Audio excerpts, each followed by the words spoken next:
గుంటగలకరాకండి ఇది హెయిర్కి మంచి టానిక్ లాగా వాడుకోవచ్చు మనం.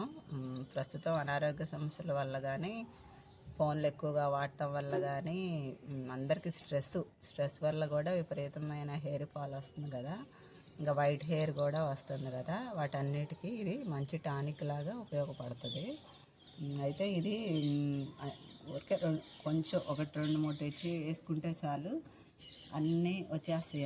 అన్ని కుండీల్లో వచ్చేసింది. ఇదిగోండి ఇట్లా విత్తనాల్లాగా వచ్చేసి ఇవి రాలి పడిపోతాయి. అవే ఇంకా మనం కాకపోతే ఎక్కువ తేమ ఉన్న చోట ఇది వస్తుంది. బయట పొలాల్లో అట్లాగా అన్ని చోట్ల వచ్చేసింది. చూడండి, అన్ని కుండీల్లో వచ్చేసింది. నీటి తేమ శాతం మాత్రం కావాలి దానికి. తడి మనం మొక్కలకు నీళ్ళు పోస్తాం కదా, అట్లా వచ్చేసింది అన్నిట్లో. అయితే సేమ్ ఇట్లాంటిదే ఇంకొక చెట్టు ఉంటుందండి. దానికి కూడా ఆకులు ఇలాగే ఉంటాయి, పువ్వు కూడా ఇలాగే ఉంటుంది.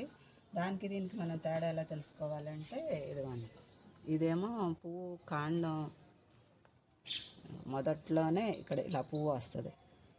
ఆ చెట్టుకైతే ఎలా ఉంటుందంటే కాడ వెడల్పుగా వచ్చి పువ్వు వస్తుంది అన్నమాట. అది గుర్తుంచుకొని తెచ్చుకోవాలి మనం. ఇంకా ఇదైతే మనం ఇక్కడ వరకు ఎంత వాడుకోవాలో అంత కట్ చేసేసుకుంటే వేరు వరకు ఉంచేసుకొని మళ్ళీ వచ్చేస్తుంది. లేదా ఆకులు తుంపేసుకోవచ్చు. ఇదిగోండి, మన పిల్ల మరువం దానిలో కూడా వచ్చేసింది. పిల్ల మరువం పెద్దదైపోయింది. అన్ని కుండీల్లో నేనే ఉన్నానని వచ్చేసింది అనమాట. పుదీనా దానిలో ఎండకి ఇలా పాడైపోతుంది. బయట ఎక్కువ పొలం గట్ల అమ్మట దొరుకుతుంది, కానీ ఇప్పుడు ఎండాకాలం అయితే కష్టం, వర్షాకాలం అయితే విపరీతంగా దొరుకుతుంది. అయితే అండి, ఇది ఎలా వాడుకోవాలో చెప్తాను. ఇది మనం ఈ ఆకులన్నీ తీసుకొని, వీటికి ఉన్న ఆకులు మిక్సీ పట్టేసుకొని తలస్నానానికి ముందు ఒక గంట అరగంట అలా పెట్టేసుకొని షాంపూ చేసేసుకోవడమేను. అయితే షాంపూ చేసుకునేటప్పుడు కొంచెం మైల్డ్ షాంపూ వాడుకోవాలి. లేదు ఆయిల్లో ఈ ఆకు తీసుకొని శుభ్రం చేసుకొని మరగపెట్టుకొని అలా వాడుకోవచ్చు.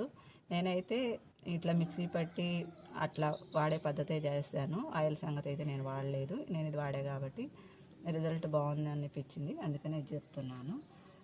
ఆయిల్ అంటే రెగ్యులర్గా రాసుకోరు కదండి ఎవరు, అందుకని చెప్పి తల స్నానానికి అప్పుడు మాత్రం ఇలా మనం యాకంతా తీసుకొని, కాదు కొంచెం రఫ్గా అనిపిస్తుంది ఇది వాడినప్పుడు. అప్పుడు ఆ పేస్ట్లో కొంచెం మందారాకులు కూడా మిక్స్ చేసుకుంటే ఇంకా స్మూత్గా ఉంటుందండి హెయిర్. మందార పువ్వులు ఉంటే యూజ్ చేసుకోవచ్చు. నేను అన్నీ కట్ చేసేస్తాను, మళ్ళీ వస్తుంది కాబట్టి. అయితే మంచి రిజల్ట్ అయితే ఉంటుందండి. హెయిర్ కూడా వైట్ హెయిర్ వాళ్ళకి కూడా ఒక్కసారి పెడితే రాదు, న్యాచురల్ కలర్కి వస్తుంది.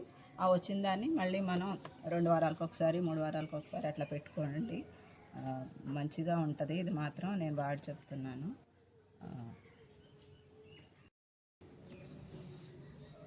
అయితే అండి, పెట్టుకునేటప్పుడు కవర్ యూజ్ చేసి పెట్టుకోండి, నల్లగా అవ్వద్దు చేతులు అనుకున్న వాళ్ళు. 2 రోజుల తర్వాత పోతేలే పర్వాలేదు అనుకున్న వాళ్ళు పెట్టుకోండి. ఇంకొక విషయం ఏం చెప్పాలి,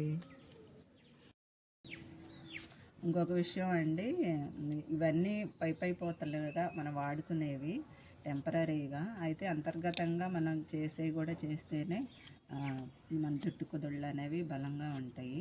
మంచిగా నిద్రపోవటం, మంచి ఆహారపు అలవాట్లు చేసుకోవటం, కొంతలో కొంత ఫోన్ వాడకం అనేది తగ్గించుకుంటే, అవి 2 చేస్తే రిజల్ట్ బాగుంటుంది. తర్వాత మా కొత్తిమీర విత్తనాలు వచ్చినాయండి, లైట్గా పువ్వు కూడా, అదే ఒకసారి చూడండి. ఎందుకండి పువ్వు లాగా వచ్చి ఇవే విత్తనాలు వస్తాయి అన్నమాట.